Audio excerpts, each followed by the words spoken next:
there are lots of things I wouldn't do as a self-protection instructor. I'm going to talk about 3 basic ones, and obviously this is what I pass on to my students, and hopefully if you're watching this, it'll give you some food for thought, get you asking questions about your own personal security, your own safety while you're being out and about, or if you've been in situations, what you could have done, what you should have done, could you have done anything different, did you have a clue what you could do. So hopefully it'll give you, some food for thought there.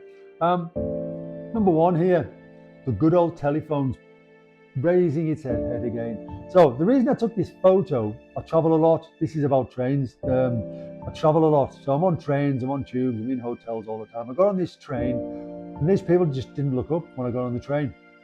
So when I'm on a train, I'll stand near the doorway, and this gives me 2 options. 1, to get off the train if something's happening. At the next stop, I can be gone if there's something major going on. But also it allows me, when I'm standing there, when I come up to a train station, it allows me to profile people getting on the train. So, and I know a lot of people don't like this thing called profiling. It's not what people think. You can call it combat profiling, tactical profiling, situational profiling, call it what you want. I'll do another video on that. But it allows me to pigeonhole people when they're getting on the train. So I'm looking at everything about them. Like I said, I'll do a video later on that. But these people didn't look up for about 3 to 5 minutes, and they only looked up when the next station was coming up and they were getting off the train. Now that's what the bad guys are looking for. People like them in code white, switched off, totally on the phone without looking up. And like I said, if you've watched my video on Cooper's Colour Codes, you can be on your phone, but make sure you're looking up every time. Be on your phone. You can be talking on it, you can be doom scrolling on it, looking at all your stuff on there. But make sure you're looking about every 5 to 10 seconds. Have a glance up. Anybody noticing you? Anybody watching you? Does anybody look away quickly when you look at them?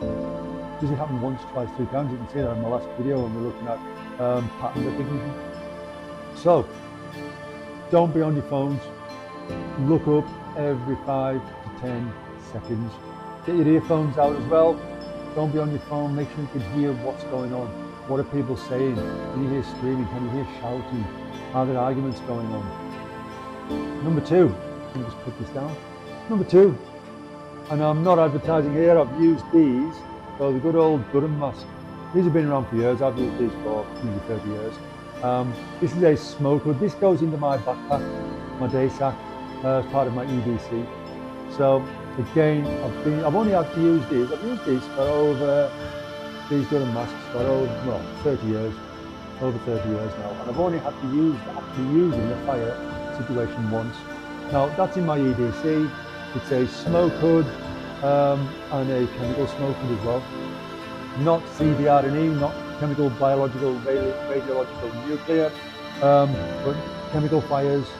If there's chemicals burning in that place where there is a fire, and we've seen again fires in hotels, we've seen fires in buildings, high-rise apartment buildings, and on trains, tubes especially.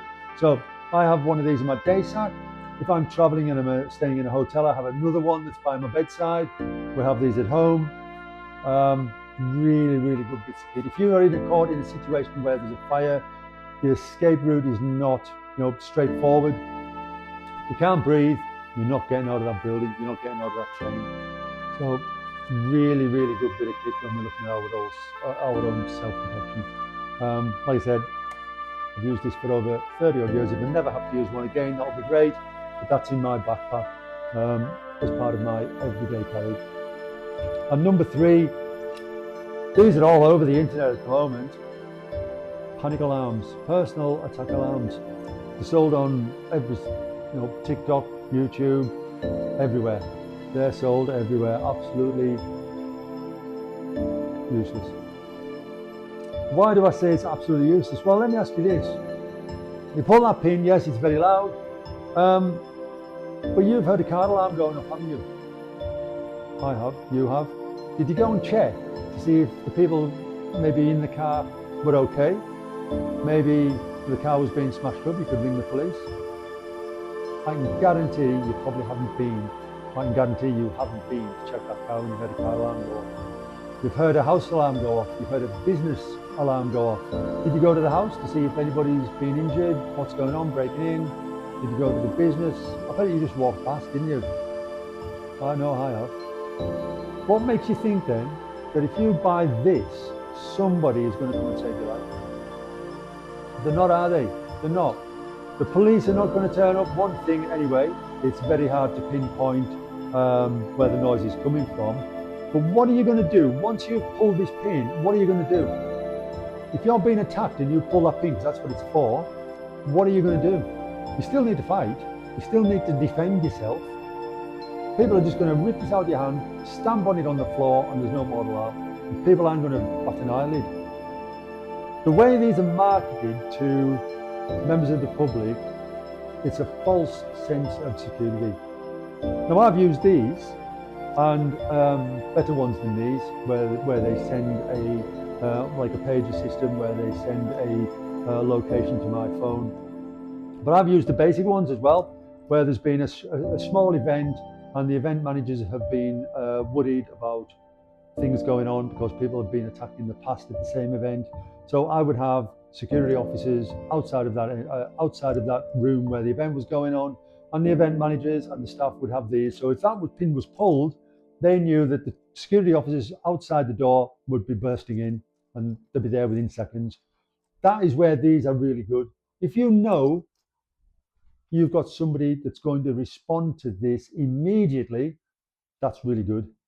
Apart from that, people are going to go, what's that bloody noise, and carry on walking. It's a false sense of security.